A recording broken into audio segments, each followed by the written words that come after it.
Olá, gente, boa noite. Sejam bem-vindos, bem-vindas à sexta edição do Aquário Edu, da Casa Firjan. É a primeira edição do ano, é um prazer recebê-los. Essa edição é do programa Formação para Educadores, aqui da casa. Esse espaço é um espaço de tendências, de inovação na educação, e é um prazer recebê-los. O nosso objetivo é ser um espaço de reflexão prática, né, sobre a educação do futuro, né? A gente pretende falar sobre competências inovadoras, e esse aquário é um pouco esse sentimento.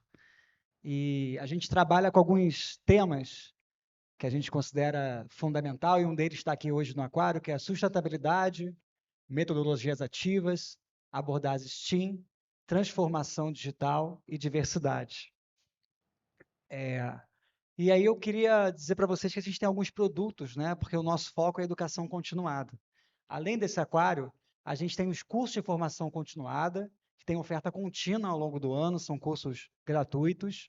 Tem o Encontro de Educadores, que esse ano já tem data, vai acontecer no dia 11 e 12 de julho. Publicações diversas, né? Então, esse aquário ele vira uma publicação, ele vira um dossiê da casa. E também o nosso podcast Formação para Educadores, que acabou de ser lançado na plataforma, em todas as plataformas de áudio e também no YouTube da Firjan. Então, quem tem Spotify, Deezer, pode acessar lá, podcast Formação para Educadores, e assistir o episódio de abertura. Bem, e eu queria que vocês que anotassem na agenda, deu um erro ali no nosso QR Code, mas não tem problema, que no dia 15, 22 e 29 de março, a gente tem 2 cursos de educação continuada, o letramento de educadores em economia circular, que é uma extensão desse, desse aquário, e o curso também de linguagem artística e letramento científico. Os 2 cursos acontecem aos sábados, e a inscrição vai começar agora, em fevereiro, na próxima semana. Então, quem tiver interesse em uma dessas temáticas, é só falar conosco. E também o próximo Aquário Edu, que vai ser no dia 24/4. Então, o Aquário Edu está acontecendo esse ano 2 vezes, quer dizer, a cada 2 meses, perdão. A cada 2 meses a gente faz uma edição do Aquário Edu, e o tema vai ser educação e letramento em dados, que é um tema super importante, né, na educação, que é a questão dos dados, né? Como a gente pensa a educação em termos quantitativos, mas também qualitativos, usando a inteligência artificial, usando os dados, usando ciência, né? Então, é um pouco isso que a gente vai tratar nesse aquário, que é o próximo. Tá bom? Eu deixei um pouquinho a agenda. E agora, eu gostaria de chamar, perdão, que esse slide já está doido, ó. Eu gostaria de chamar a Carolina, que é a nossa mediadora de hoje, e que a gente tenha uma noite, né, com um debate bem acalorado. Aproveitem, esse espaço é nosso. Obrigado. Obrigada, Giovanni. Tudo bom, pessoal? Boa noite. Eu sou a Carol Zócoli, sou especialista em sustentabilidade aqui na Firjan. Trabalho com relações institucionais nessa temática e é um prazer estar aqui hoje mediando esse grande evento aqui com vocês. Acho que a gente tem muita coisa interessante para falar.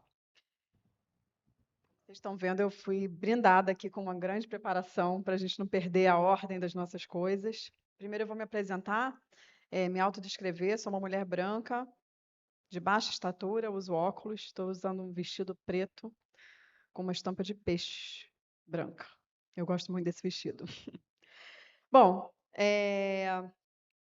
hoje nós vamos ter um debate bastante interessante sobre circularidade. A gente vai ter um momento de perguntas ao final, e a gente escolheu fazer esse momento de perguntas pelo aplicativo Mentimeter. Então, vocês podem fotografar aqui o QR Code e já ir preparando o celular de vocês para colocarem essas perguntas apostas aí, para a gente poder trocar uma ideia no final aqui da nossa intervenção. No Aquário Edu de hoje, nós vamos mergulhar na intrigante relação entre a economia circular e a relação com a aprendizagem sustentável. Como a economia circular pode ser integrada às práticas pedagógicas, né? A gente vai navegar aqui em volta de algumas perguntas. Quais são os benefícios da gente trazer a discussão sobre circularidade para dentro das escolas, né?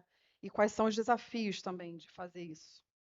De que maneira a educação pode inspirar uma nova prática de consumo, né, que reduza desperdícios e que se equalize com as demandas que a gente tem no mundo que a gente vive hoje? Quais são os desafios para implementar a economia circular dentro da educação? Então, a gente vai falar um pouco sobre esses assuntos. E aí, para isso, eu vou chamar nossos dois participantes de hoje. Muito feliz deles estarem aqui. Vou começar pela Ana Lavaquial. Então, Ana, pode vir se juntando aqui a gente enquanto eu te leio aqui a sua bio. A Ana é mestre em engenharia de produção, com ênfase em gestão e inovação pela COP, UFRJ, e em administração e liderança criativa pela Berlin School of Creative Leadership. A Ana acredita que a transformação das pessoas é essencial para transformar mundos. Acredito também. Por isso, ela cofundou o Instituto Live Mundi, é uma organização da sociedade civil que promove iniciativas de educação e comunicação socioambiental. Além do grupo Donut Brasil, que busca aplicar localmente o modelo da economia Donut, que ela vai poder falar um pouco aqui para a gente sobre isso, é extremamente interessante, e provoca novas formas de construir futuros mais circulares, regenerativos, distributivos e prósperos. Bom, e a gente vai contar também com o Tomás Deleuze. Pode vir vindo, Tomás. Tomás é formado em Geografia e Meio Ambiente pela PUC-Rio. Ele é cofundador da CARP, Projetos Socioambientais, e é educador agroflorestal na Jangada Escola.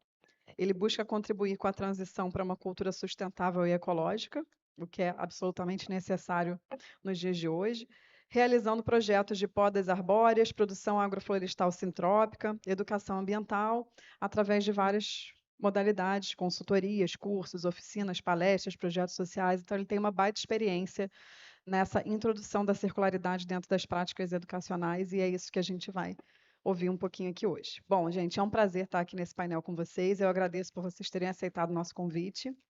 E aí, para abrir a nossa conversa, eu vou pedir que vocês também se autodescrevam, por favor, e falem um pouco, se apresentem brevemente, né? Eu li aqui a mini bio formal, mas vocês sempre têm um pouquinho a mais para falar. Então, vou passar primeiro para a Ana. Aquele momento, checar o microfone, está funcionando.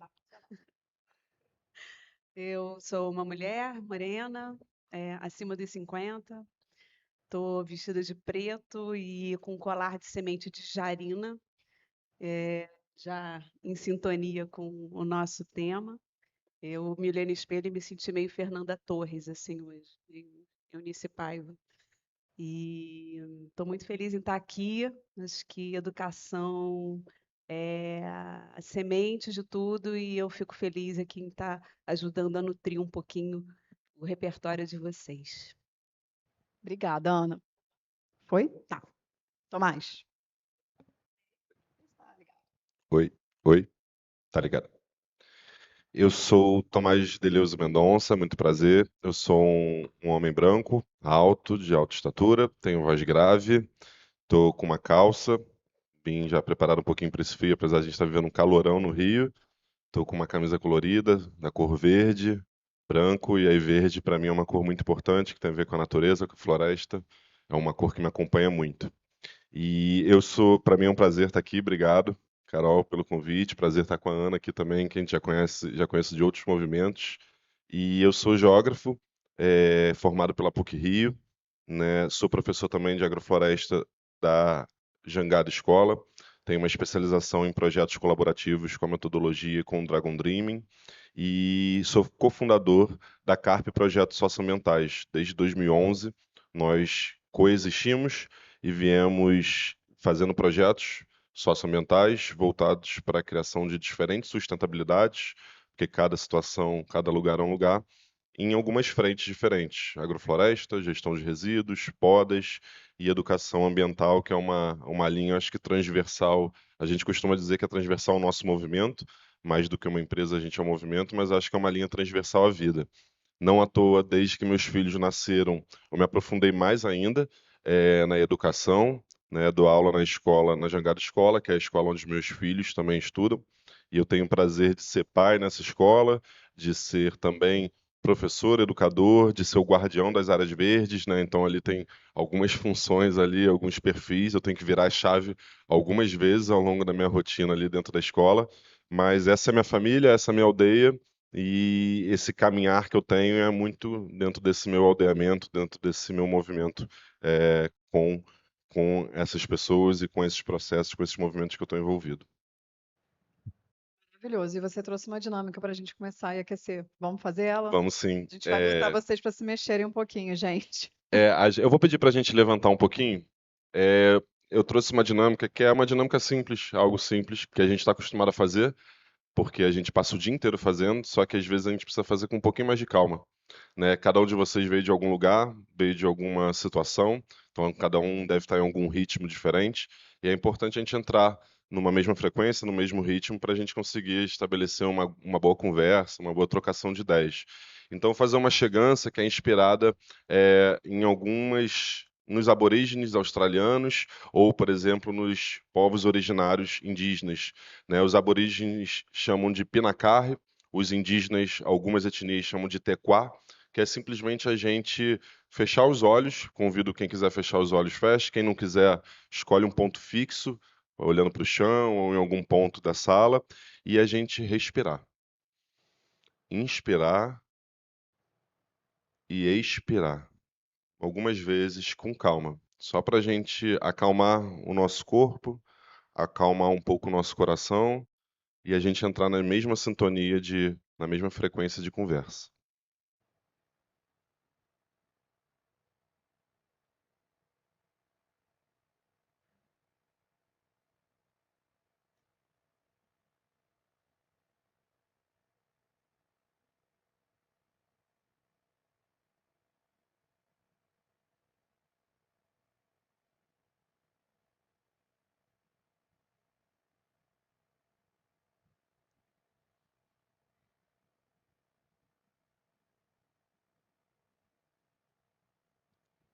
Agora a gente pode dar uma última inspiração e aí solta com tudo.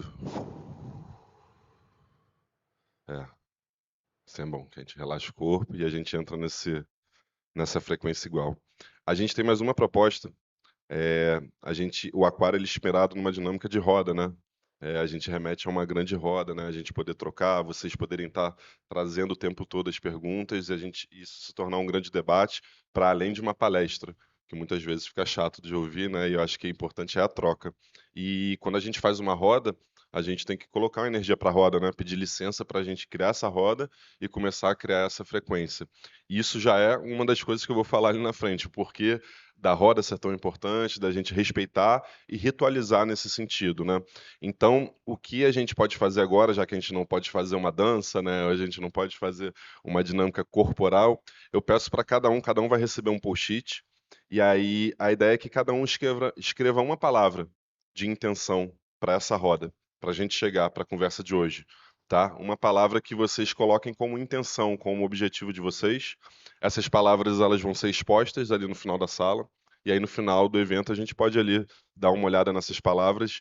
E eu tenho 97% de certeza de que muitas delas a gente vai sentir como tenham se realizado, tenham se manifestado aqui, tá?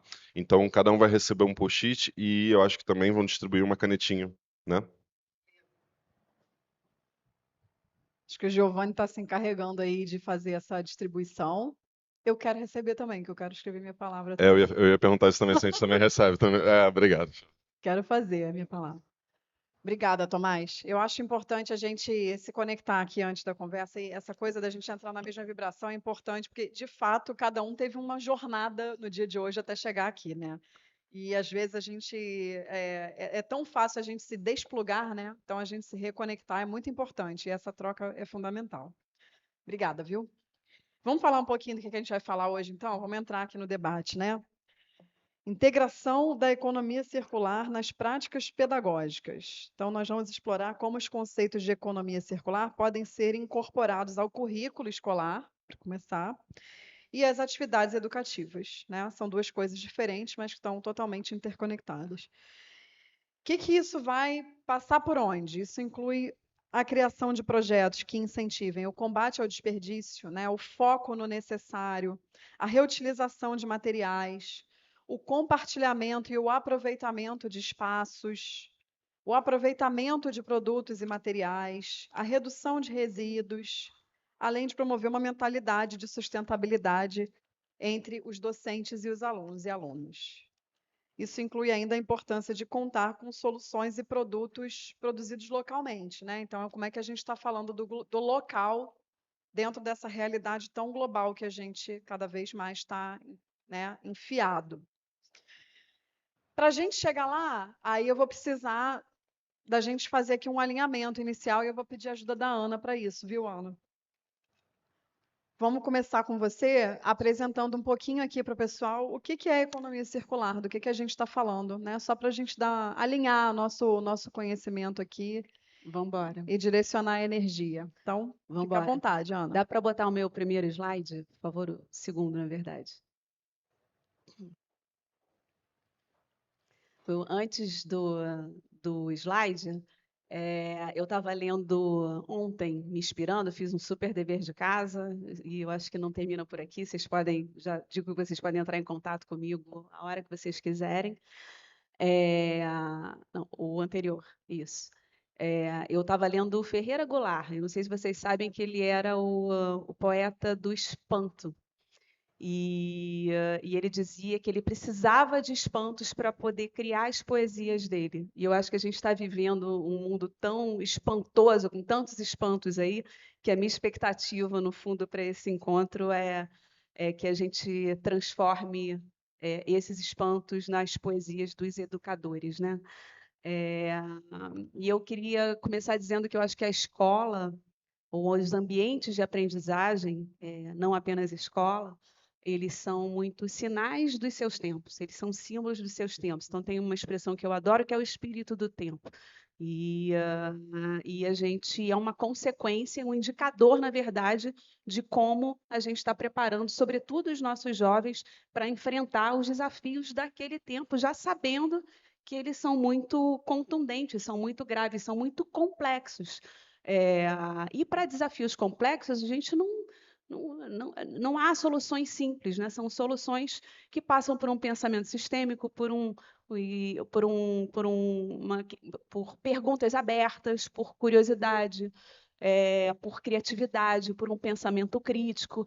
Então, essas competências todas a gente precisa entender como permeiam tudo que a gente vai falar aqui. Por mais que a gente esteja fazendo recorte de uma aprendizagem sustentável, infelizmente a gente ainda tem que falar de uma aprendizagem sustentável, porque não tem como, hoje em dia, a gente pensar em uma aprendizagem ou qualquer coisa que a gente faça como líderes de empresas ou organizações, todo mundo tem que estar dentro dessa conversa, mas não tem como a gente não olhar sustentabilidade sem que seja uma lente. Então, hoje a gente ainda precisa colocar numa caixinha ali, mas a ideia é entender que a gente está num processo de mudança, precisa ser acelerado, e aí o recorte do espírito desse tempo traz essa urgência de cair a ficha de vez, conscientemente de que a gente tem uma mudança climática. Alguém aqui não acredita que a gente está vivendo um momento grave, meio que pilotado ou protagonizado pelas mudanças climáticas, que é o que a gente mais sente? Então, eu não preciso convencer ninguém de que a gente está passando por um aquecimento global, que a gente já passou 1,5 de Acordo de Paris. Então, isso é um fato, é só a gente sentir e não normalizar, porque senão a gente fica com aquela sensação de sapo, sabe? Que você bota na panela, a água vai esquentando e você não sente.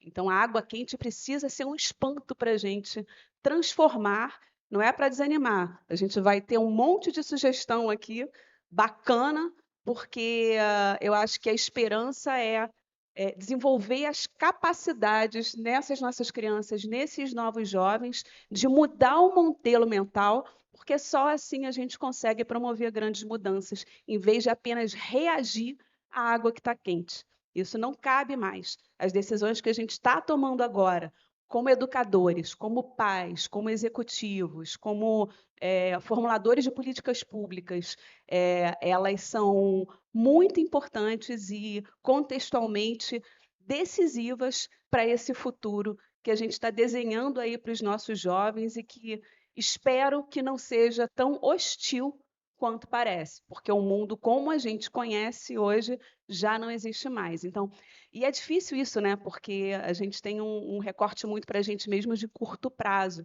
E uma vez eu ouvi o Sérgio Besserman falando que a gente tem que ter um pensamento como construtores de catedrais.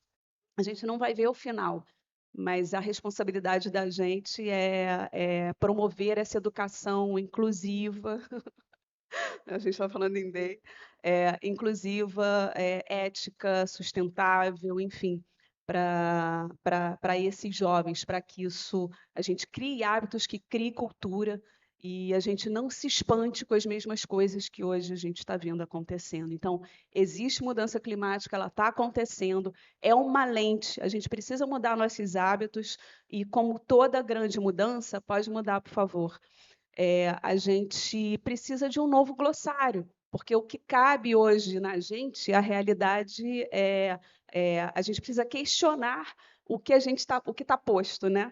E isso passa por adotar novos conceitos, olhar para coisas que estão acontecendo, que são bacanas, que estão acontecendo muito localmente. Acho que o Tomás vai trazer exemplos. Entrem para ver a Jangada Escola, é um modelo incrível. Então, a gente tem que olhar para essas ilhas de prosperidade ou de novas ideias para entender que a mudança, eu acredito muito que a mudança é de baixo para cima, então o que a gente precisa fazer é conectar essas boas energias, porque assim se tornam grandes, né? A gente consegue sim fazer diferença, todo mundo pode fazer diferença. Mas que novo glossário é esse? A gente tem visto muito falar em novas economias que já não são tão novas. Então, um novo glossário que substitui organizações que centram o lucro apenas nos acionistas para um pensar de benefício para a sociedade. Eu vou transformar, em vez de uma acumulação exacerbada de consumo, eu penso em suficiência, né? E não naquele acúmulo de coisas que, se você abrir o armário, você usa 30% daquilo. Então, e faz diferença na hora que a gente pensa em benefícios para a sociedade, por exemplo, em colocar a vida no centro. A gente pensa, em vez de crescimento, porque nada cresce indefinidamente, a gente pensa em prosperidade. Olha como muda, olha como é contextual eu perguntar para você como é que você se sente bem, o que é bem-estar para você, né? O que é uma região para você, uma realidade próspera para você. É diferente de você dizer que eu quero crescer, crescer, crescer. Não existe, na natureza não existe nada que cresça indefinidamente, né? Então, é importante que a gente adote novas palavras e que a gente estabeleça um novo glossário. O que está acontecendo por aí? Para já alinhavar. Vocês já ouviram falar nos Objetivos de Desenvolvimento Sustentável da ONU. São esses 17, é uma tentativa de organização, bonitinha, colorida, mas é uma tentativa de estabelecer pilares básicos para que a gente tenha uma vida próspera e que não deixe ninguém para trás, né? Então, são esses 17, por si só, já é uma excelente prática, dinâmica, para vocês fazerem dentro de suas escolas, seus ambientes de aprendizagem, né? Esse mergulho nos 17. O site da ONU é incrível, tem várias dicas, vários materiais em português, inclusive, e eu acho que e tem vários cursos também, vários cursos até gratuitos. Depois, na imagem de baixo, existe um estudo, um conceito hoje chamado biomimética, que é simplesmente você entender que a natureza é o grande professor, né? Na dúvida, olha para como a natureza faz. É incrível. A outra coisa aqui no cantinho é o conceito de regeneração, porque a gente não está mais na hora de ser apenas sustentável. Então, tem um conceito que é um design regenerativo de um cara chamado Daniel Wall, vale a pena, tem livro em português também, eu botei só para ilustrar, mas para chamar atenção para essa palavra regeneração, de novo, inspirado em quem? na natureza. Então, vamos tomar cuidado para a regeneração não ser o novo ESG que acabou sendo diluído ali, porque é muito importante que a gente pense em construir práticas e mundos que sejam regenerativos e distributivos, como a economia Donut, que é ali no canto direito acima, prega. Eu acho que imagens são muito importantes porque são instrumentos bacanas de fixação, né? E a economia Donut, por quê? Porque a Kate Raworth, que é uma economista inglesa, lançou esse livro em 2017, também tem em português. Ela sempre se sentiu muito incomodada com a economia tradicional e falou: puxa vida, tem alguma coisa errada, porque eu não quero, acho que PIB não é mais o centro, o crescimento a qualquer custo não existe mais. Eu preciso atender às necessidades básicas sociais, sem extrapolar os limites do planeta. Quando ela juntou as necessidades sociais, que tem muito a ver com os ODS, com os limites planetários, que é a parte de fora, ela juntou os dois e olha só o que deu. Uma rosquinha donuts, que ela falou, pô, é minha felicidade e minha infelicidade, né? Porque ninguém merece uma rosquinha donuts. Para mim, aqui eu digo que é o biscoito Globo, que é bem mais bacana do que o donut. Então, é simplesmente, assim, eu acho que a força do modelo do Donuts, que é a minha praia, eu sou a cofundadora do Donuts Brasil, é a simplicidade, o visual, e todo mundo entende, e você não consegue discordar. Vamos juntar. Eu quero viver no Donuts significa viver uma vida segura e próspera, e bem, né? Focando no bem-estar sem extrapolar os limites do planeta. Não dá para discordar disso, desse conceito. E aí, no meio disso tudo, também tem o nosso principal foco de hoje, que é a economia circular. O Donut, ele se inspira muito no pensar e sentir circular dentro das suas práticas, do seu conceito, das suas ferramentas e tal. Então, vamos entender um pouquinho o que é economia circular? Pode soltar o vídeo, por favor?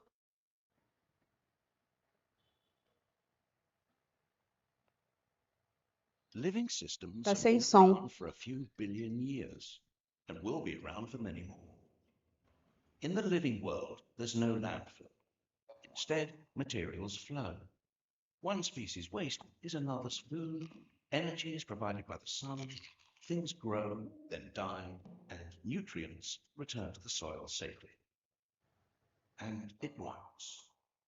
Yet as humans, we've adopted a linear approach. We take, we make, and we dispose. A new phone comes out, so we ditch the old one. Our washing machine packs up, so we buy another.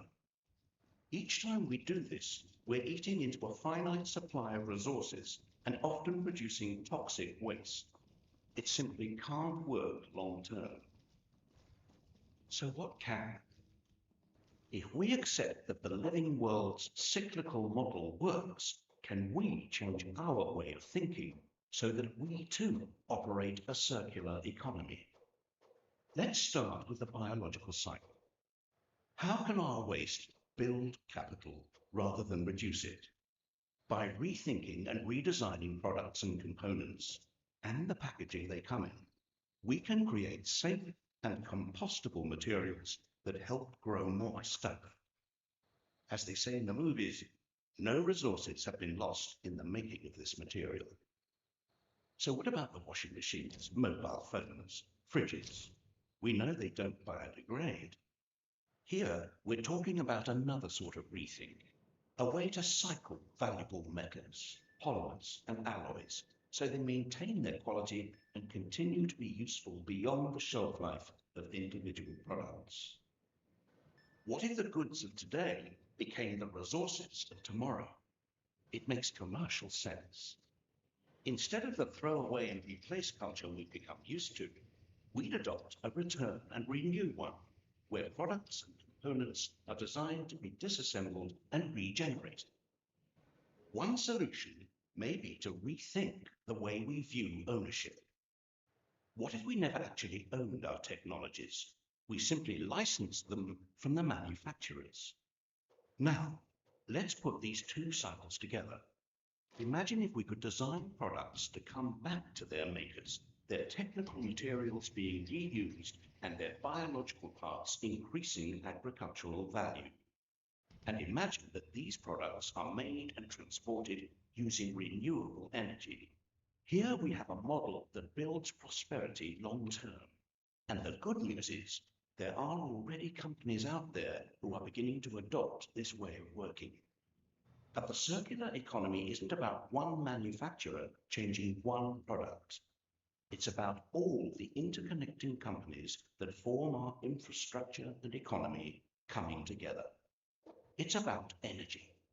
It's about rethinking the operating system itself. We have a fantastic opportunity to open new perspectives and new horizons. Instead of remaining trapped in the frustrations of the present, with creativity and innovation, we really can rethink and redesign our future.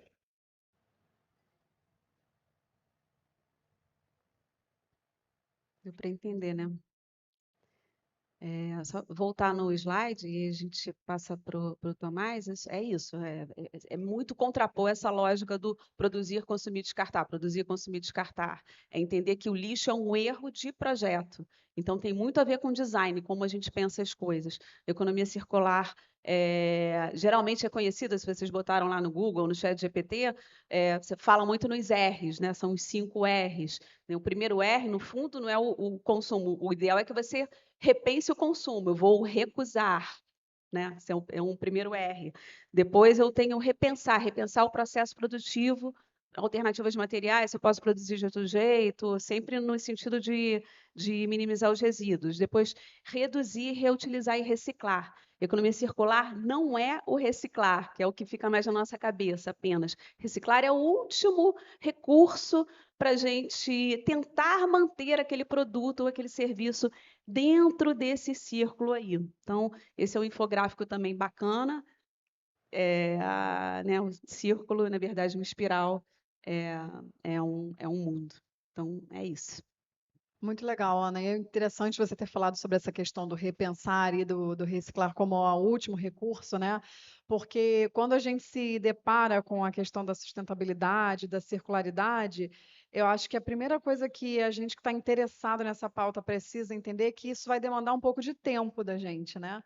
Porque para a gente olhar criticamente para o que a gente faz, para a nossa rotina, para o nosso dia a dia, para a forma como a gente está acostumado a lidar com as coisas e propor para nós mesmos, né, formas diferentes da gente tentar ser uma contrapartida ao que está ofertado, ao que é o dia a dia, ao que é o básico, isso demanda tempo da gente também e um esforço necessário. Acho que a gente vai falar um pouco sobre isso. Exige um esforço, mas é possível, né? Então, eu vou passar para o Tomás para a gente, então, começar a pensar dentro disso tudo que a Ana trouxe, né, que é um grande contexto sobre circularidade maravilhoso, com os pilares muito bem escolhidos aqui, né, dos pilares da circularidade, bem bacana a maneira como você colocou. Como é que isso começa a se encaixar dentro do quebra-cabeça da educação, né? Para quem está nesse dia a dia, como é que isso começa a fazer sentido dentro do profissional que está na prática de educação? Muito bom. Eu acho que é um perfeito gancho, né? Porque é isso, né? Como que a gente consegue levar os ciclos, né? Essa outra visão de mundo, né? Ou como algumas pessoas chamam de cosmovisão, para esse universo da educação, né? Para a gente não ficar só pensando puramente ou só pensando nos modelos produtivos, né? Nos novos produtos, nas novas formas de reciclar, mas como que a gente consegue mudar a nossa visão, né? Antes só de começar a falar sobre isso, eu queria trazer a minha palavra, que eu acho que tem a ver com isso também, que é aterramento. Então, a palavra que eu trouxe, aí está até sugerida a gente conseguir reunir agora ela, Giovanni, para a gente botar ali, que a gente já joga essa energia também dessas palavras, dessas intenções, para essa roda de conversa. Mas essa palavra que eu trouxe, aterramento, para mim ela está conectada com o slide anterior, né, que eu falei que não precisa voltar, a gente pode deixar nesse, mas o slide anterior estava escrito assim, Floresta, a nossa professora. Né? Então, acho que a gente tem que entender que isso conversa com a biomimética, que o principal modo, né, a nossa principal professora, o principal modo da gente aprender como criar uma relação mais sustentável e mais harmônica com a natureza é aprendendo com a natureza. E a gente esquece que a gente é à natureza. Então, acho que eu mesmo falo muito sobre esses R's, né? E algumas vezes eu lembro e outras não. Mas algumas vezes eu lembro de falar que tem um primeiro R que é o de reconexão, né? A gente, quando cresceu, a gente muitas vezes, pela nossa dinâmica de vida, de ter que se sustentar, trabalhar, profissional, corre para aqui, corre para lá, aí tem aniversário no fim de semana, aí tem que fazer uma viagem, aí tem isso, tem aquilo, e tem os desafios também, né? Que todo mundo sobe e desce montanha todo dia. Cada um de vocês sabe quais são os seus desafios diários para chegar em casa, dar um respiro final, conseguir dormir.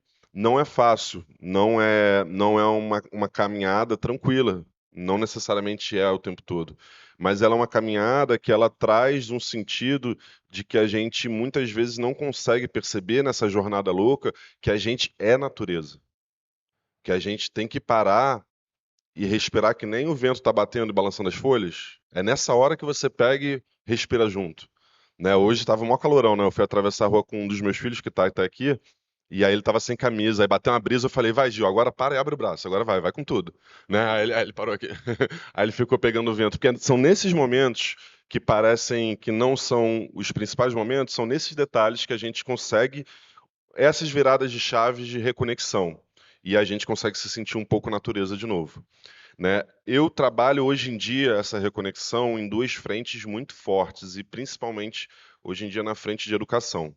Eu sou filho de uma educadora, eu sou neto de uma educadora, eu cresci respirando educação dentro de casa, vendo a minha mãe levar o fazer pedagógico para casa, porque a nossa educação, a nossa pedagogia, a gente tem que levar um pouquinho para casa, por mais que o diretor dê tempo para a gente planejar na escola, sempre sobe um pouco para casa, porque a gente quer fazer algo bem feito, né? A gente quer fazer algo com qualidade.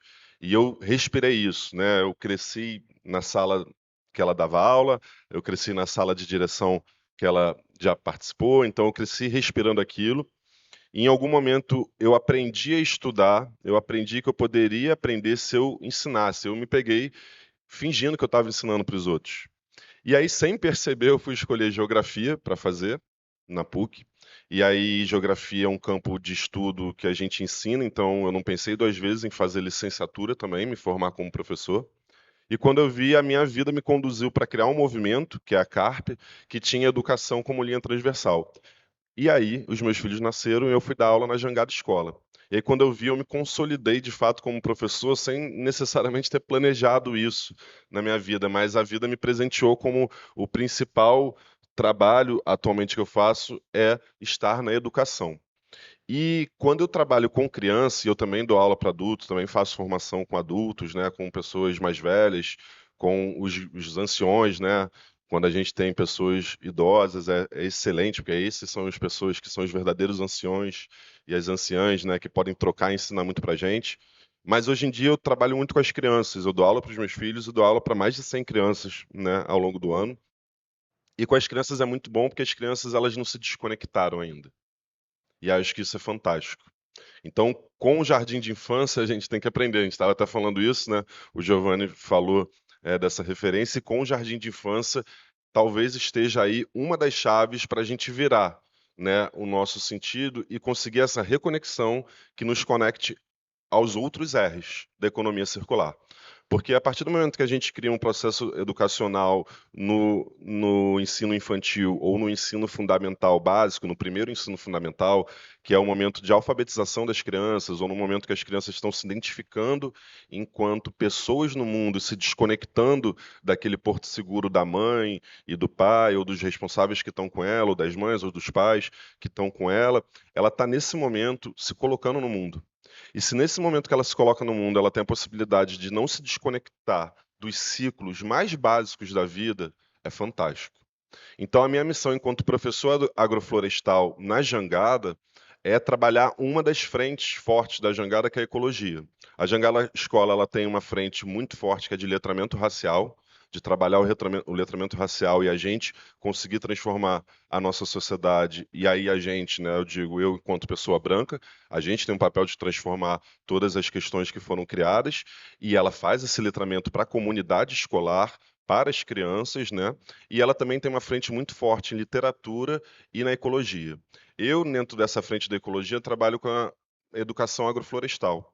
E o meu grande papel é mostrar e fazer com que essas crianças possam participar desses ciclos, desses processos mais básicos. O ciclo da fotossíntese. Uma planta que cresce, que a gente bota uma semente na terra, ela cresce, e aí a criança vê ela crescendo. Aí aquela planta era uma árvore, e a criança vê a árvore crescendo. Aí depois de 3 anos, ela foi caminhando nas séries e ela viu aquele cacau que ela plantou dando fruto agora. E ela pode comer o cacau. Ou a outra criança que trouxe o urucum ou o mamoeiro e a gente plantou, presenteado por essa criança com essas mudas, e agora o mamoeiro está gigante, dando mamão pra caramba, alimentando elas, alimentando a comunidade fora da escola, alimentando os funcionários, alimentando o tucano, o miquinho, o sagui que passa pela escola. Então, alimentando uma série de estruturas e fazendo parte de uma série de movimentos ali de sustentação da vida, né? A gente tem a oportunidade de plantar um urucum e ele se transformar em ourucum, que aí eu acho fantástico o nome que as crianças dão, né? Eu demorei anos para ouvir alguém falar assim, água floresta. Aí eu falei, pô, vocês são fantásticos, né? O nome que as crianças inventam para as coisas são muito melhores do que o nome que os adultos inventam, tá? Vocês podem confiar nisso. Então, né, a cavadeira pega terra, o urucum é ourucum, né? A agrofloresta é água floresta, né? Porque floresta atrai água. Então, quando eu planto uma floresta, eu estou plantando água. A criança, na hora, fala água floresta. Ué, como não, né? Como não? Então, isso é fantástico porque elas começam a participar, se sentir pertencentes a esses ciclos, né? Eu tenho um exemplo que é, a gente está em uma outra unidade, essa escola tem 2 unidades, e a Casa 2, como é chamada a segunda unidade, tinha um limoeiro no meio de um terreiro, que as crianças adoram bater bola, a gente é do Brasil, né? O primeiro passo que a gente dá esportivo é naquele campo de terra, para a gente gostar de levantar a terra. E o limoeiro era um problema na cabeça deles, porque a gente se apega a um processo de vida que a gente acaba trabalhando com a floresta como se fosse fetichismo. A gente quer mantê-la viva porque a gente já causou tanto que aquele limoeiro, eu não quero nem pensar em tirar ele dali. Mas aquele espaço, ele precisava de uma área de transformação mais livre para aquelas crianças correrem. O nosso processo nessa hora foi trabalhar um ciclo ali de vida, morte e vida. Não tem problema aquele limoeiro encerrar a vida dele, tem problema a gente desprezar isso, ou a gente fazer isso de qualquer forma. Tem problema a gente encerrar a vida daquele limoeiro, mas não plantar mais limoeiros, ou mais árvores ou outras espécies, né? Então, o Ernest Goethe, que é o meu grande mestre dentro da agrofloresta, ele costuma falar que não tem problema a gente podar, o problema é a gente não plantar.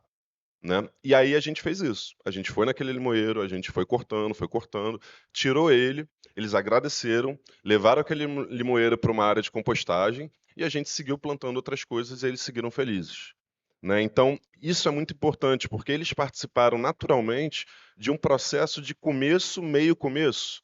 Vida, morte, vida. A gente pode falar de nego bispo, a gente pode falar de vida biológica. A vida biológica, como o vídeo mostrou, ela vai dar origem a uma adubação, ela vai se reintegrar ao solo e ela vai dar origem a uma outra vida. Participar e sentir esses ciclos básicos, eu acho que é uma das palavras que estão aí no meio, é um ponto de ancestralidade. E esse é fundamental. Essas não são palavras novas que a gente vai trazer nesse glossário, mas são palavras que elas estão inspiradas em processos antigos, né, ancestrais, mas que são palavras que a gente tem que trazer para estar nesse novo glossário que a gente está utilizando e colocá-lo em voga. Então, ancestralidade, intencionalidade, envolvimento, não é o crescimento para a gente se desenvolver sem parar, mas é a gente se envolver cada vez mais com os nossos ciclos. Isso é muito importante. Né? Isso é o verdadeiro sentido que existe dentro dos aldeamentos ou dentro dos quilombos. E o Brasil, isso a gente tem que entender, é um grande aldeamento aquilombado ou é um grande quilombo aldeado. O Brasil se fez assim, a nossa identidade se fez desse modo. E quando eu fui numa aldeia, por exemplo, a gente tem um projeto, a CARP tem um projeto com a etnia Chavante, né, que é uma das 284 etnias existentes no Brasil, tá? Então acho que o Brasil é o país que mais tem etnia que resistiu, né, à exterminação que elas tiveram, com a sapiência deles, né, sabendo lidar, sabendo interagir, eles estão lá, 284, pelo menos 284 aldeias no Brasil. A gente não faz ideia desses números. A gente não faz ideia nem de 10 línguas diferentes. Eu não sei citar mais de 15. eu acredito que talvez a maioria de vocês também não saibam. Ou seja, a gente não sabe entender a nossa própria história, que passa pelo aldeamento. E quando a gente vai lá na aldeia e a gente faz um ritual, ou todo dia com o Chavante, por exemplo, tem o Aran. O Aran é uma reunião de manhã e uma reunião de noite. Esse Aran é onde a aldeia se reúne para falar, para resolver, para pautar coisas, para resolver questões, para reclamar. As crianças estão ali, de um lado para o outro. Em nenhum momento tem um ponto que chega assim, ó, crianças, saiam, vocês não podem estar. Não. As crianças, elas são a sucessão, essa é uma palavra que deve estar ali, sucessão natural, elas são a sucessão da vida. Elas são o futuro, elas têm a conexão máxima. Elas têm ainda uma conexão muito grande e sensitiva, né, com a natureza ao redor. As crianças estão ali. E as pessoas estão sabendo lidar com isso. E as pessoas estão ritualizando, estão trabalhando com circularidade. Todo dia tem Aran de manhã e de noite. A comunidade resolve seus problemas no Aran. A gente, eu até tentei fazer isso, às vezes eu faço lá em casa, mas não consegui, perdi. Chegar, sentar e vamos fazer uma roda e vamos conversar sobre o dia. Às vezes a pessoa chegou completamente atravessada pelo dia e a gente já chega falando de demanda, cobrando aqui, cobrando ali, ou a gente chega sem simplesmente perguntar. Só simplesmente ignora, toma banho e segue a rotina. E isso é uma desconexão, isso foi criado propositalmente. Então, na educação, a gente voltar a esses ciclos, voltar a esses circuitos é muito importante, porque a educação de massa ela veio com um objetivo, com um propósito de transformar a nossa visão numa visão extremamente linear, num conceito de ensino linear e muito menos sistêmico. E o sistêmico passa pela circularidade, né? De eu entender que a minha aula de agrofloresta ou a conexão com a natureza pode ser fundamento para a aula de matemática, para a disciplina de português, para a aula de história, porque é. Então, eu tive uma oportunidade, por exemplo, estava compartilhando com a Ana, de fazer com que as crianças rodassem as árvores e, no momento de alfabetização, elas começassem a escrever os nomes. Tem problema em errar o nome da árvore? Não. O principal é elas estarem sendo alfabetizadas ao pé de uma árvore, no quintal. Isso é a gente estar conectado, no momento da alfabetização, aos ciclos mais básicos. Então, os problemas são complexos, as resoluções elas devem ser arranjadas e encorpadas, né? Elas devem pensar de um modo intermodal, várias possibilidades, vários caminhos diferentes, mas o primeiro passo, ele é muito simples. É a reconexão com a natureza. É botar o pé no solo, aterramento, que inclusive foi a minha palavra. É botar a mão no solo. É pegar uma minhoca. Cobertura do solo. Quando você bota o pé no solo, você bota o pé em cima de folhas. O ser humano, ele aprendeu a não cuidar do solo, e o solo é a sustentação da nossa vida no planeta. A gente não cuidar do solo é uma expressão máxima do como a gente não está cuidando da gente. E a gente é a casa que a gente habita, né? Então a economia, no fundamento, no significado principal dela, é cuidar da casa, né, que a gente habita, cuidar do espaço que a gente habita. E ela foi muito enviesada para os outros lares, né? Mas a gente não habita só, a gente é essa casa. A gente é esse organismo vivo. A gente tem a possibilidade de se conectar e de estar fazendo parte desses processos. E aí, quando a gente faz coisas simples, como plantar a nossa comida, podar uma árvore e devolver o material da poda para o solo, para cobrir, para adubar, para alimentar, dar comida para aquela planta, dar comida para os organismos. Quando a gente mostra que a gente pode entender o ciclo da água com as crianças, a gente começa a trabalhar um outro tipo de alfabetização, do lápis ao facão. Então, um dos meus maiores sonhos é que o material didático tenha por obrigatoriedade entregar uma tesoura do poda, um facãozinho e um serrote de mão. Ainda vou conquistar esse sonho, né? Que eu, quanto pai, seja obrigado a mandar para os meus 2 filhos e para minha filha que está vindo aí uma tesourinha de poda, um facãozinho e um serrote. Isso é importante. E isso faz com que a gente resgate algo que é o que o Ailton Krenak fala, que muitos de vocês já devem ter ouvido, porque é importante ele estar em voga, assim como o Nego Bispo. Então é importante a gente falar isso, mesmo a gente já tenha ouvido muito, que é o futuro é ancestral. Se o futuro é ancestral, a ancestralidade está ligada ao aldeamento, a aquilombamento, à conexão, a você saber mexer e entender esses ciclos básicos da vida, né? Então, isso é muito importante e isso é como a gente pode caminhar para criar não só cidadania real nesse mundo e uma cidadania sustentável, mas para a gente criar florestania. E aí isso é uma outra palavra-chave que nem está escrito, que eu estou trazendo agora, lembrei disso, porque ela é essencial da gente entender. Né? Essa conexão, essa circularidade, sentido de pertencimento, o envolvimento, né? A gente entender essa biodiversidade, a gente se entender como natureza, a gente cria um sentido na gente de florestania e não só de cidadania. Cidadania também, nós moramos na cidade, mas antes de sermos cidade, cimento, a gente é natureza. E na nossa, e aonde a gente está, que nós não estamos no Polo Ártico, não somos as etnias de lá, nós estamos na floresta. Por isso que o Ailton Krenak fala isso, ele é um povo da floresta. O nosso sentido é de florestania. Então, isso que eu acho que é o principal que eu trago no sentido da gente buscar entender como que a educação ela serve de base, de fundamento mesmo, pilar básico de fundamental, né, aquelas pedras fundamentais para a gente começar a introduzir esse letramento da economia circular, essa nova visão, essa atualização da visão de economia circular. Porque eu sinto que muitas vezes, e quando eu trabalho com adultos, eu sinto isso, a gente fala, a gente consegue chegar num consenso de entendimento de que é isso, entendi, né? Sei que eu posso ir, sei que eu posso chegar lá, sei que eu posso fazer, mas a nossa rotina engole a gente. Né? A nossa vida engole a gente, e engole mesmo, né? É que nem a gente entrar no mar, vem aquela série de ondas, se você não estiver preparado, na segunda você já está tomando na cabeça. Aí na terceira também, e tem que conseguir respirar, então a gente consegue sair desse circuito com muito mais facilidade. E quando a gente leva isso para o ensino fundamental infantil, a gente consegue fazer com que essas crianças, desde pequena, né, aprendam desde a não perder, né, a não se desconectar desses circuitos naturais e não se desconectar dessa visão de que elas são natureza, né? Muito maravilhoso, assim, 1000 reflexões. Eu tinha toda uma preparação aqui de reflexões para os blocos e a gente conseguiu, vocês dois conseguiram trazer aqui diversas das questões que são as principais do nosso debate, que é assim, do que a gente está falando, né? Por que é importante essa pauta? Acho que ficou super claro.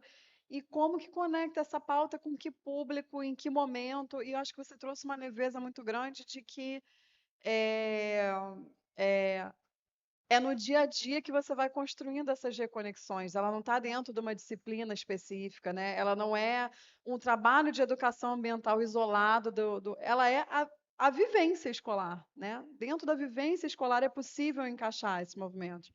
E aí, eu, como profissional de sustentabilidade, eu tenho uma certa agonia, que eu acho que talvez seja compartilhada por vocês, cada um dentro da sua ocupação, da sua profissão, que é assim, olha o tanto de coisa que a gente tem para fazer, né? Olha quantas questões vocês pontuaram aqui.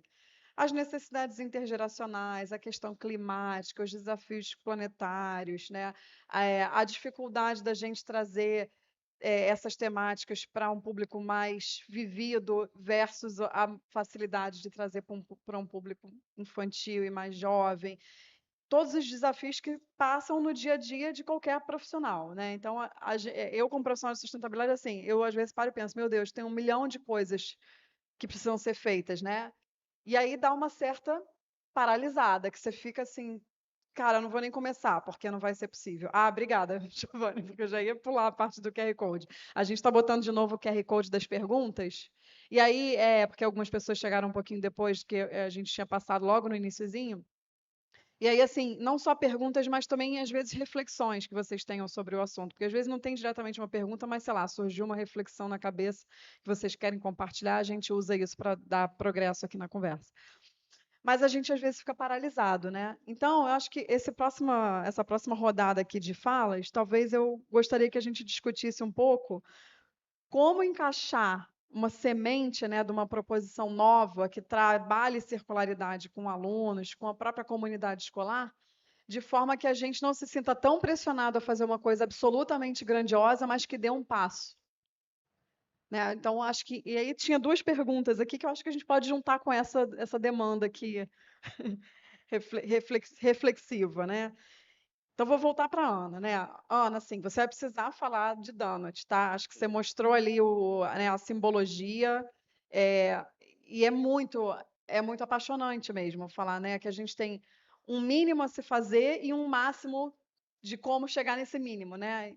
Então, eu queria que você explorasse um pouquinho mais isso, essa metodologia, falasse um pouco dessa experiência de trazer essa visão donut para dentro da educação, mas sempre com esse olhar de como dar o primeiro passo, né? Como que isso, que é uma coisa tão grandiosa, pode ser feita pode ser começada de uma maneira simples. Acho que esse é o desafio da tua resposta. Vamos aterrar. Eu vou trazer várias palavras, também as sinapses estão aqui com a fala do Tomás. Primeiro, vocês tem alguma organização que passa pela cabeça de vocês que seja 100% circular? Pensa no dia a dia ali. É quase impossível, não existe, porque se a gente tem isso daqui, você imagina o processo de produção disso, de onde veio o plástico. Isso aqui já dá uma aula incrível, onde você conecta várias disciplinas juntas, sempre, para mim, estrutural.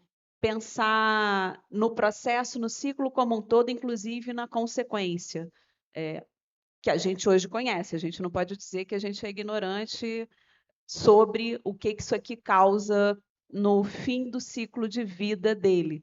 A gente não precisa falar em ciclo de vida, mas o tempo todo a gente vai estar botando em pauta a necessidade de um dia existir isso, se vai acabar nos oceanos e daqui a pouco vai ter mais plástico do que peixinho e vai acabar dentro da nossa comida. Então, acho que tem umas coisas tipo maço de cigarro que apavora, a gente está no momento de apavorar, se espantar e falou, pô, vou questionar. Então, a gente choca para a gente usar uma outra ferramenta que eu gosto demais, que é perguntar por quê. Porque na hora que você pergunta por quê, te faz refletir se é aquilo mesmo, né? Então, a reconexão que o Tomás fala, para mim, a primeira reconexão é com a gente mesmo. Então, eu diria que a conexão que o Donut traz e que tem um pensamento circular é com a gente mesmo, que se a gente não tiver convencido de que a gente precisa mudar, não vai ser legítimo, a gente não vai ter essa energia, não vai ter essa empolgação com as pesquisas ou com o fazer diferente, porque como a Carol trouxe, sim, dá trabalho, isso é uma certeza. A gente muitas vezes precisa abrir mão dos nossos próprios confortos em prol de uma mudança que a gente precisa fazer. Então, eu acho que a primeira coisa é uma conexão com a gente mesmo, para a gente se conectar com o outro, entender que tem muitas questões em comum. Estou adorando essa reconexão aqui com vocês. E para a gente ter a certeza de que muitos a gente consegue ter uma força maior para mudar, impactar e transformar o próprio território. Então, como que a gente faz isso dentro da escola, né? Eu acho que tem tudo a ver com juntar o bem-estar. A gente está falando o tempo todo de bem-estar, mas cada um tem o seu contexto, né? O bem-estar para você é diferente do bem-estar para você, é diferente do bem-estar. Então, o bem-estar é relativo, é contextual. Nem toda escola vai ter um Fab Lab, nem toda escola vai ter um limoeiro no quintal, nem toda escola vai ter o privilégio de ter um espaço verde. Então não consigo trabalhar a circularidade. A única coisa 100% circular é a natureza, gente. Mas eu posso botar a natureza como conselheira dentro da minha sala de aula. Então, assim, criatividade é fundamental para a gente se reconectar com a natureza. A começar, por exemplo, pelo caminho. Vamos começar, peguei essa palavra intencionalidade. A gente precisa ter intenção de ter atenção no que hoje para a gente é paisagem. A gente não pensa, não reflete nas coisas que a gente está acostumado a ver o hábito, né? Vamos questionar esses hábitos. Então, no caminho para a escola, vamos olhar como é que está a rua. Tem lixo, tem reciclagem. Como é que o urbano pode ser mais sustentável? Chego na escola. Vamos observar a escola, vamos transformar o ambiente da escola, vamos sonhar com uma escola que seja mais sustentável, mais circular.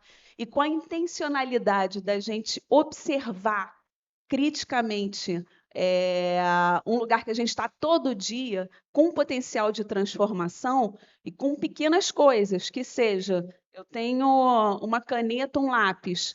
Isso aqui já dá trocentas aulas que conectam história, matemática, português, artes, geografia.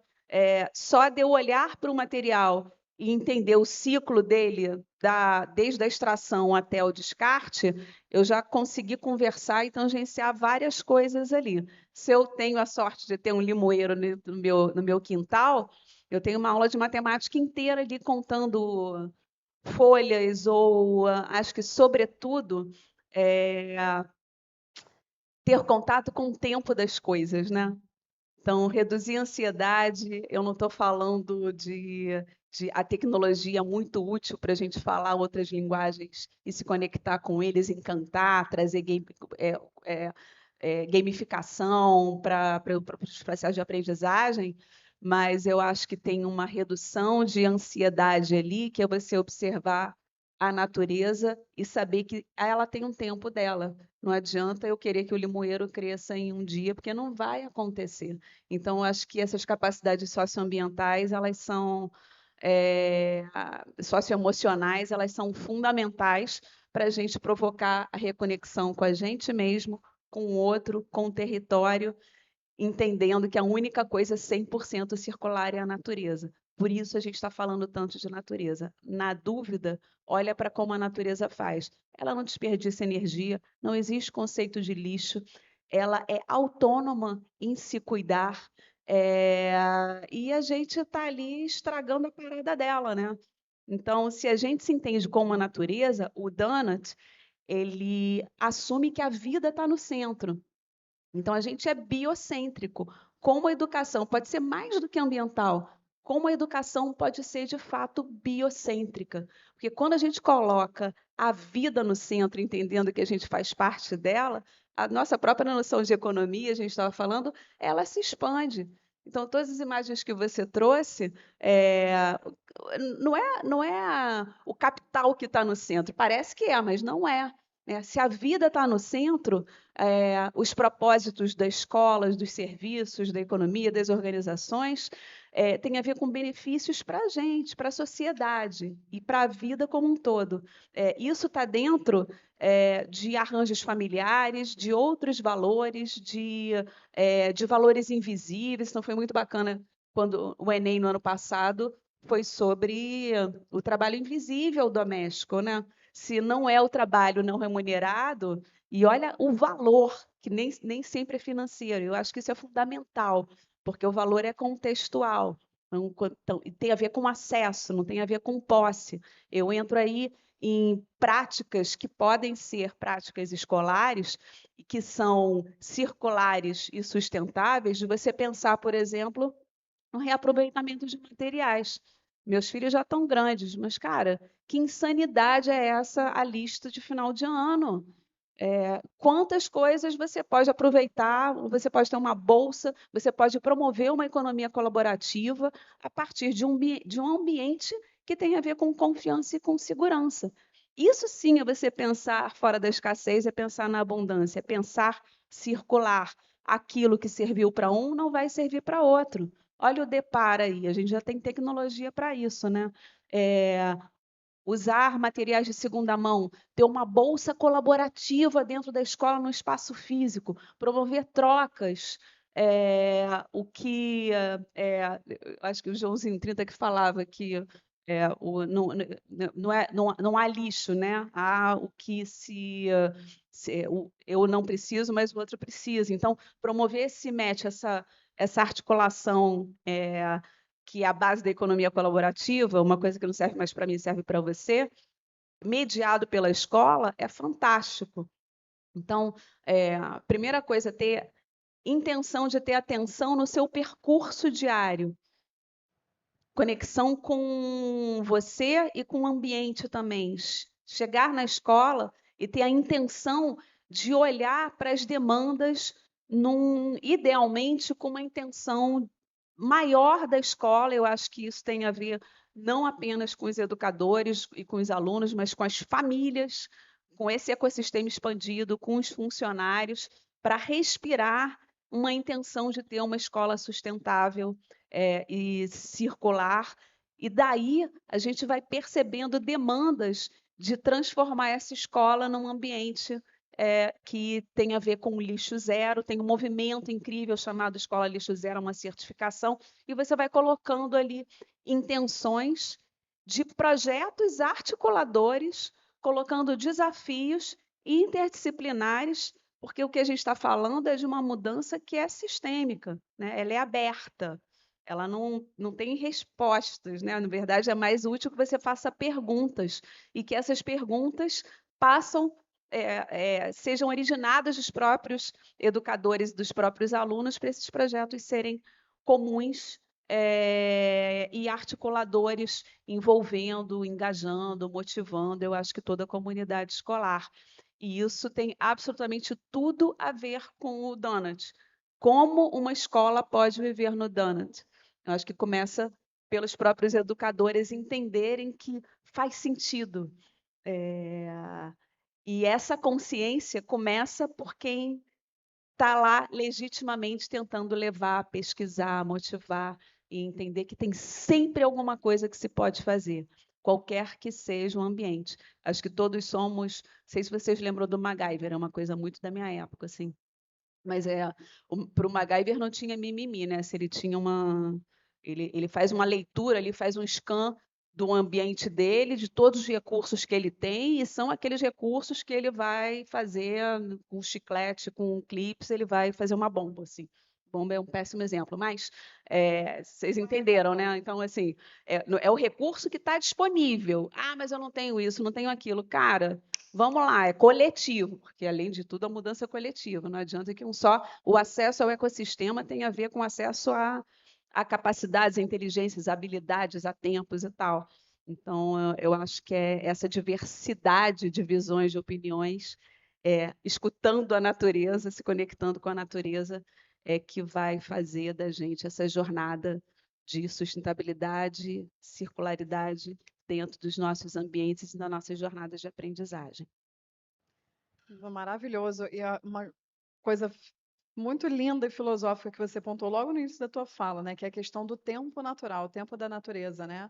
O limoeiro, ele não vai nascer super rápido, não importa o que a gente pode até tentar, e tem meios até de acelerar isso, né?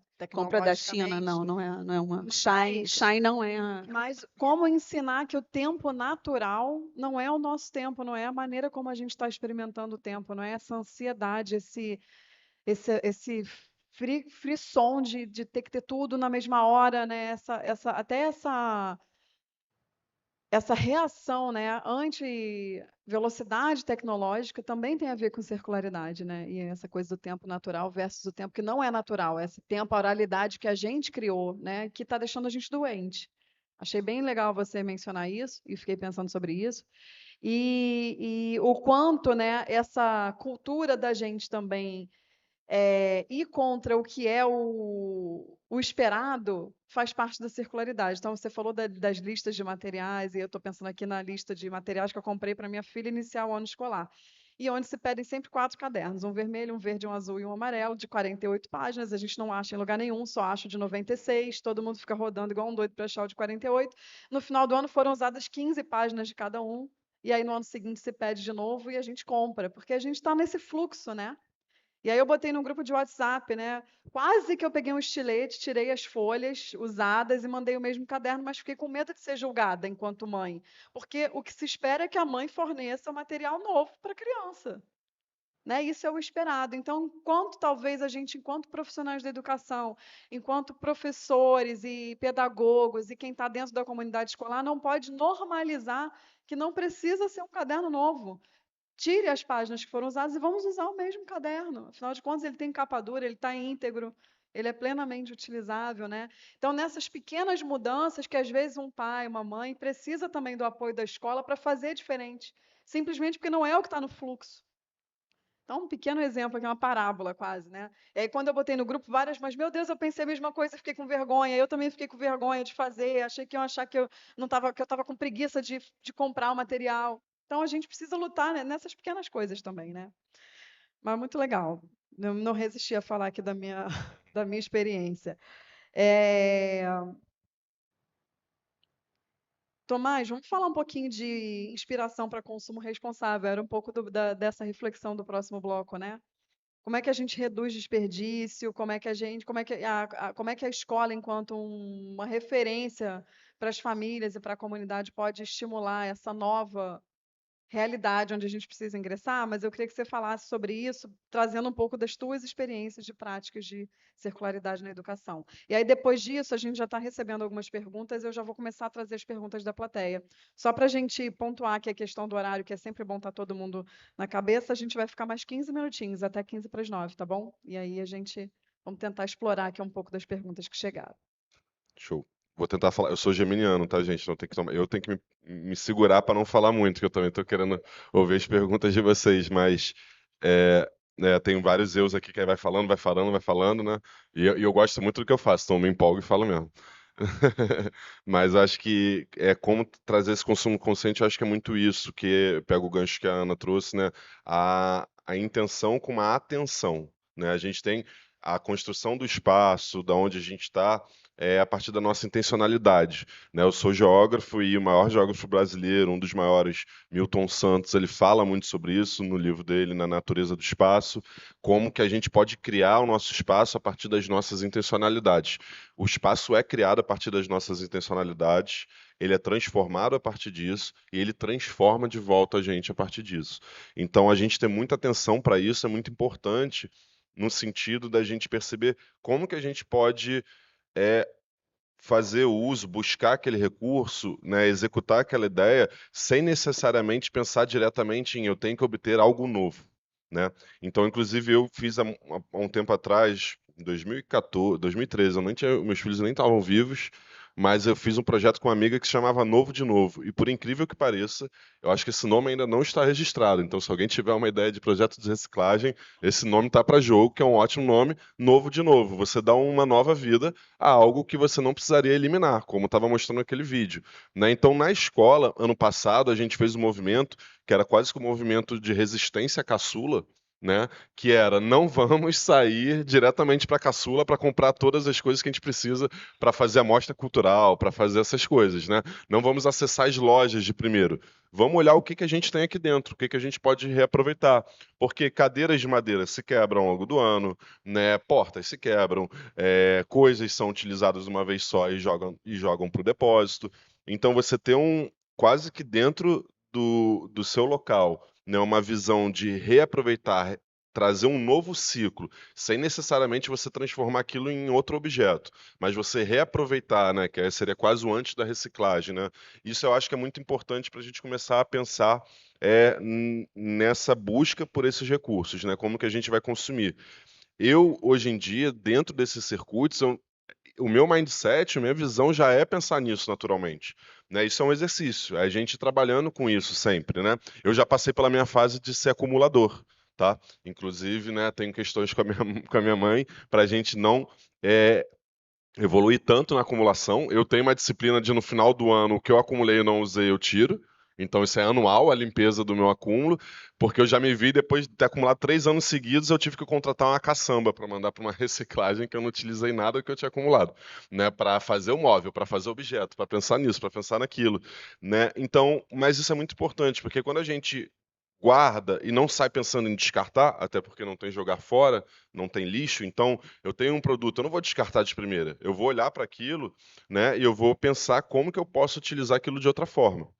Por exemplo, também a gente vive, né, numa escola expandindo o canteiro, para minha felicidade, né? Eu consigo cada vez mais expandir os canteiros de plantio, né? Vai ter uma hora que a escola vai virar uma grande floresta, né, que é o meu sonho. E aí esses canteiros eu preciso de terra. A gente não precisa comprar terra. A terra ela pode ser feita a partir da compostagem, que inclusive são modelos de negócios hoje em dia consolidados, e tem que ser mesmo, né? Ciclo orgânico, vou até trazer esses exemplos, né? Então, quando a gente faz uma compostagem, pegando o material da poda, pegando o material da cozinha, que às vezes a gente nem dá conta de 100%, porque é tanta coisa saindo da cozinha numa escola, mas a gente dá conta de 50% e já é um grande passo. Né? Eu não descarto 10 sacos, eu só descarto 5. Os outros 5 vão para a compostagem. No final do ano, a gente pega aquela terra e vai preenchendo os canteiros.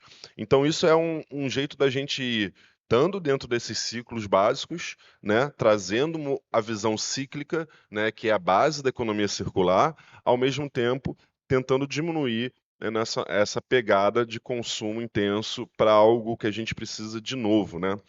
Eu, às vezes, me pego ainda comprando uma garrafinha dessa. E o grande negócio disso aqui é vender garrafa, né? É vender plástico, tá, gente? Não é vender água, né? A água ela é muito barata. Isso aqui, o negócio é vender uma garrafa pra gente. Às vezes eu ainda me pego nessa situação, esqueci minha garrafa, né? E aí eu tenho que comprar uma garrafa de plástico. Eu faço questão de guardar ela, chegar em casa e encher várias delas para eu poder sair ao longo dos dias, às vezes, pelo menos levando ela, eu estendo a vida dela.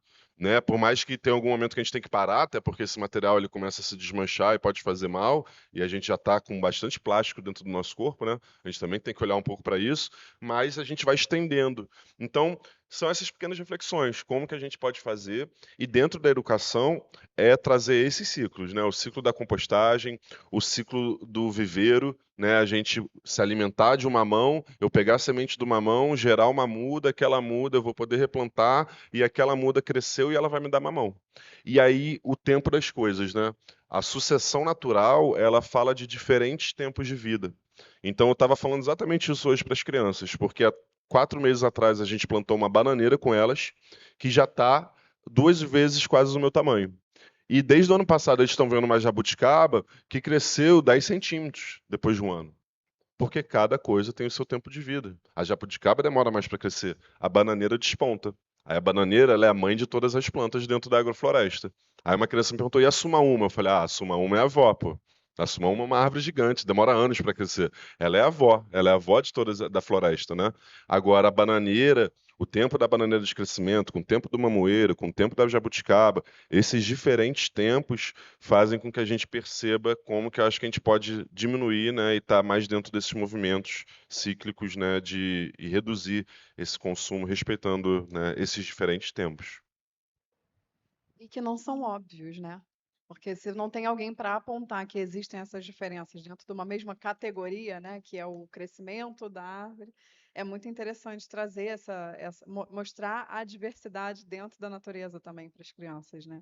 Não só para as crianças, para a gente também, isso é tão Os educadores adoram. Eu adoro quando eles estão, porque aí eu vou conseguindo fazer essa educação com os educadores, né? Às vezes você olha para a cara deles e eles estão assim, caramba, tananã. surpreendente mesmo. Isso. É surpreendente Eu só mesmo. queria complementar aqui, Carol. Acho que Pode ele falar. trouxe algumas coisas que eu acho que são muito práticas e muito bobas, né? É porque tudo né, que a gente consome vai parar onde? No lixo. Aí pronto, nossa, mágico, o que aconteceu com aquele lixo? Então, a Conlurb tem umas formações bem bacanas também.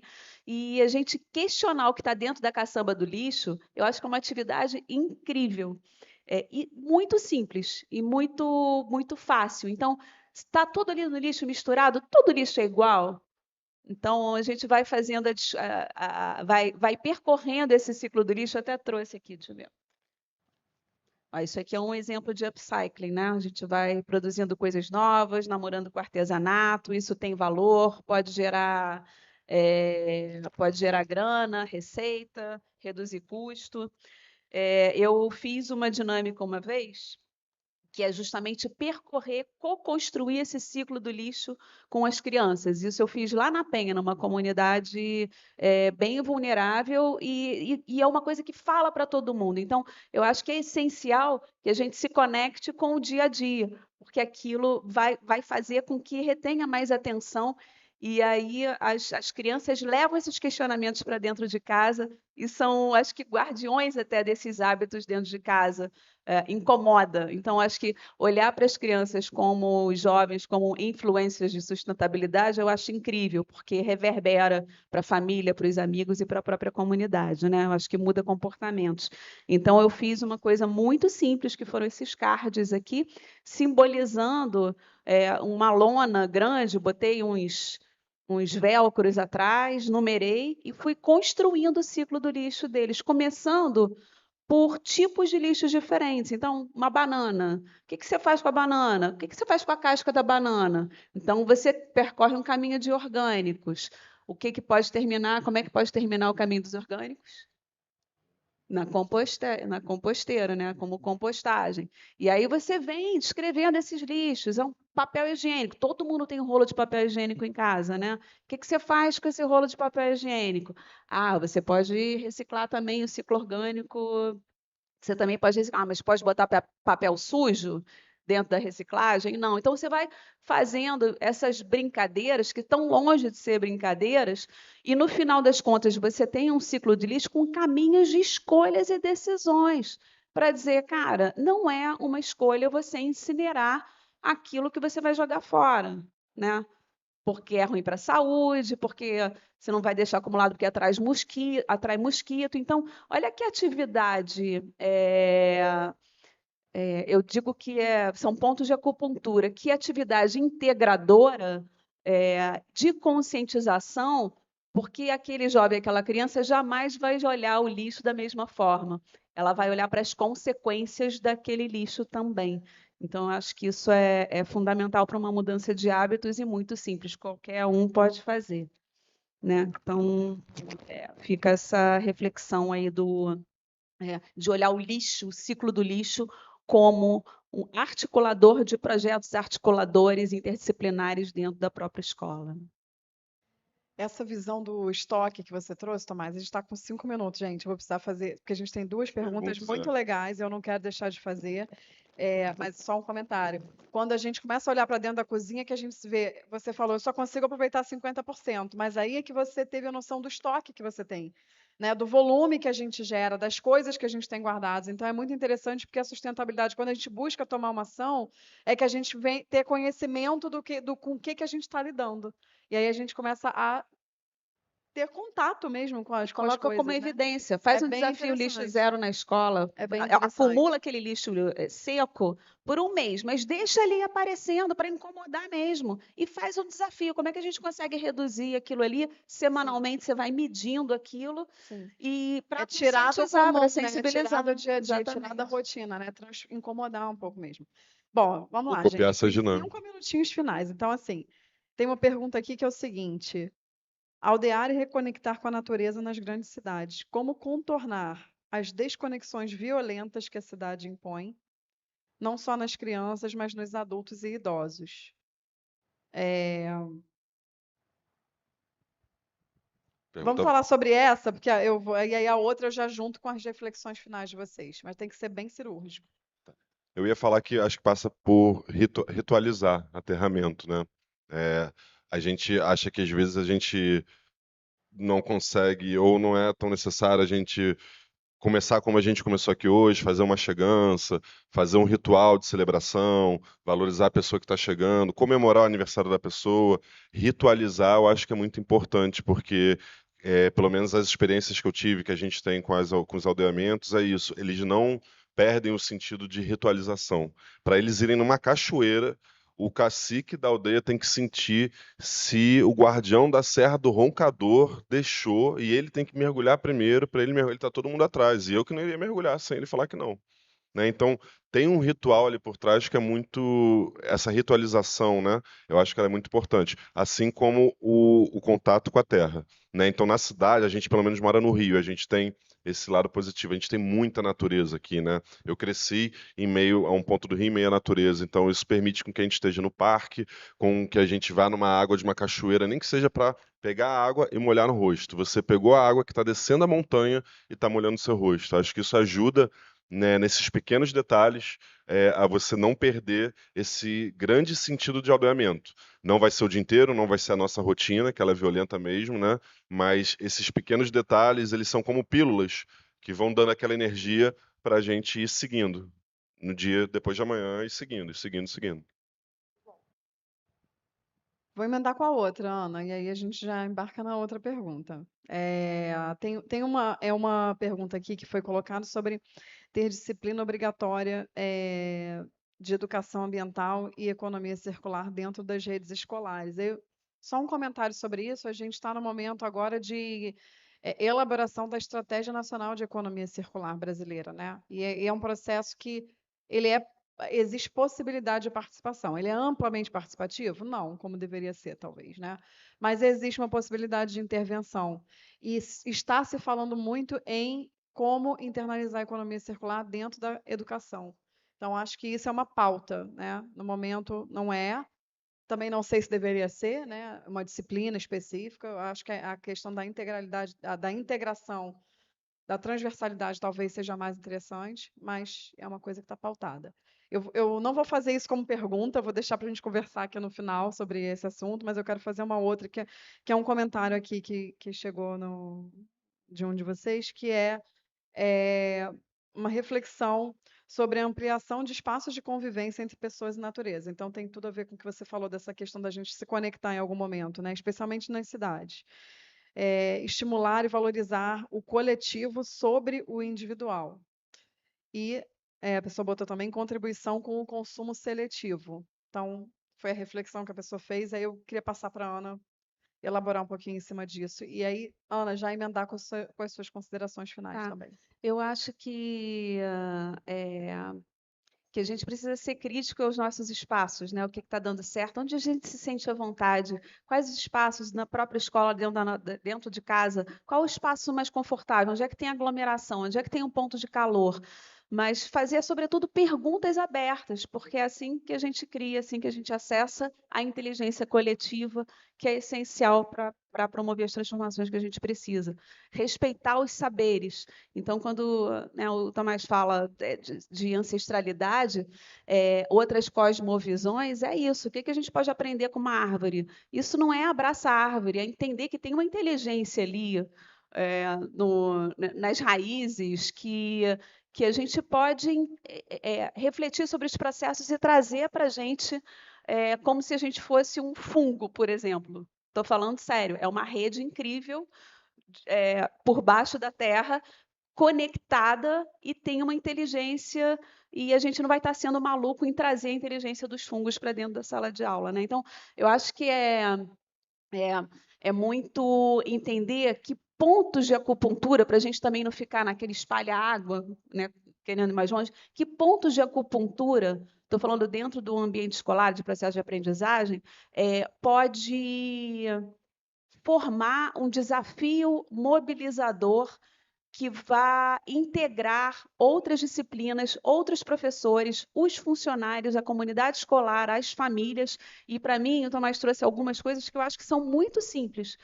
Horta comunitária que termina em compostagem e colaborativa. Eu acho que isso rende um monte de projeto. Desafios para uma escola lixo zero, por exemplo.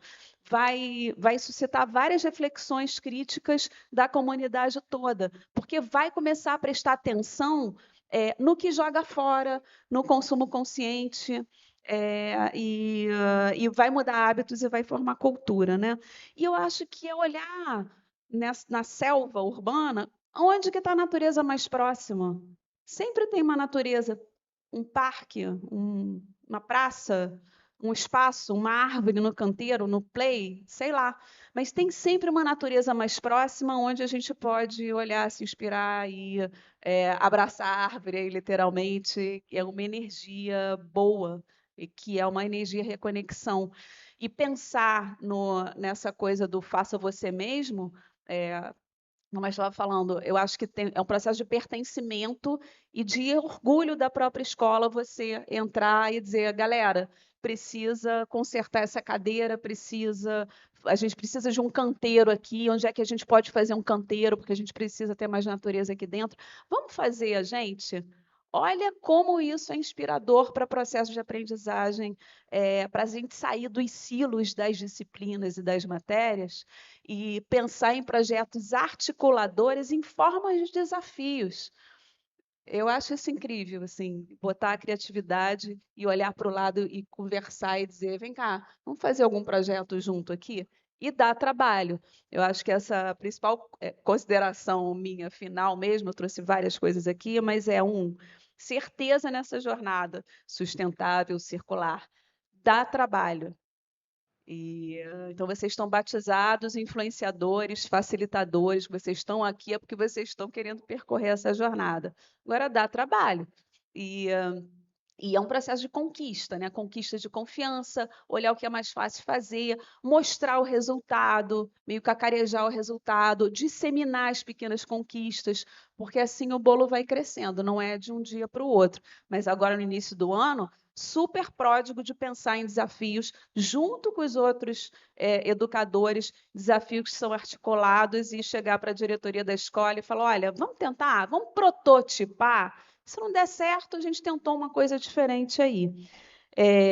Eu acho que meu último slide, não precisa nem mostrar, mas eu posso falar, eu acho que é o meu desejo para vocês, que vocês tenham coragem, persistência, ousadia, né, atitude e sorte. A gente sempre precisa de sorte e uma atenção aos espantos que vocês vão ver por aí para transformar nas poesias de vocês como educadores.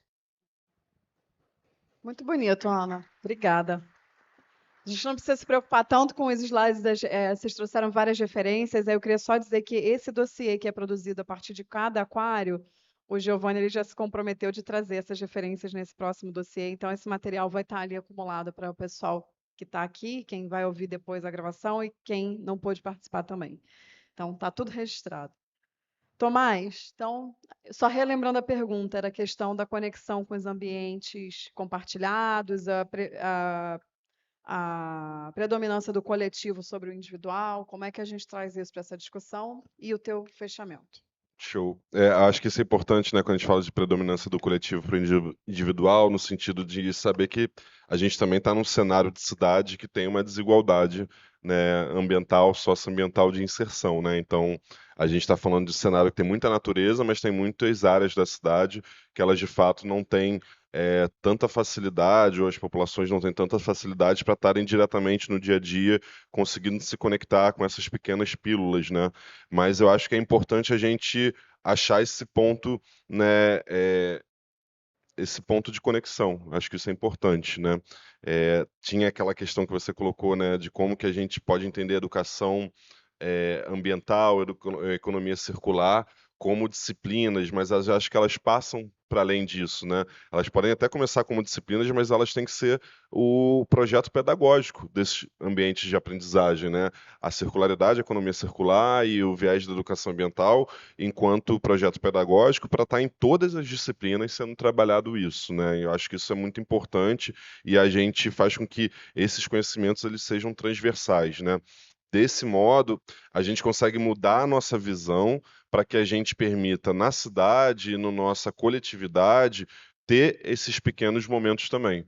Porque, já entrando dentro das minhas considerações, né, a gente trouxe uma série de referências e de exemplos de coisas que já acontecem, que muitos de vocês devem saber, né? Então, essas coisas cada vez aumentam mais. Cada vez tem mais cenários de crises e de desafios também, mas cada vez tem mais força no que a gente faz. Nós somos, de fato, muitos, né? Nós somos muito teimosos também, né? Senão a gente não estava persistente, senão a gente não estava na educação, a gente não estava plantando na cidade, né, nas praças, não estava fazendo horta comunitária.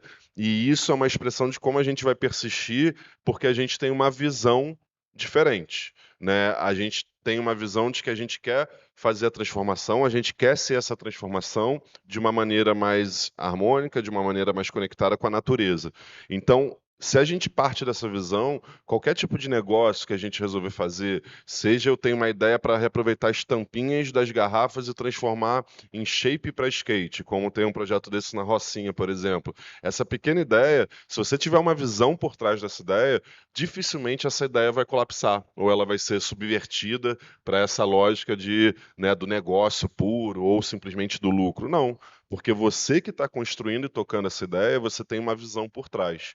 Então, acho que essa primeira visão de que nós somos natureza, de que nós somos essa casa, nós somos essa vida, ela vai fundamentar para que qualquer tipo de ação que a gente vá fazer, e que eu tenho certeza de que todos vocês aqui podem fazer, né, a gente acreditar, vai ter dia que a gente não vai acordar tão bem, não vai ter tanta força, mas é que a gente acreditar que no dia seguinte, sim, eu posso acordar com mais força e conseguir, e a gente saber que a gente consegue isso porque a gente tem uma visão por trás, porque a gente está conectado com esse circuito da vida. A vida, ela só está dentro do planeta gerando mais vida. A vida não está acumulando. A vida não está prendendo passarinhos dentro da gaiola. A vida não está criando zoológicos, né?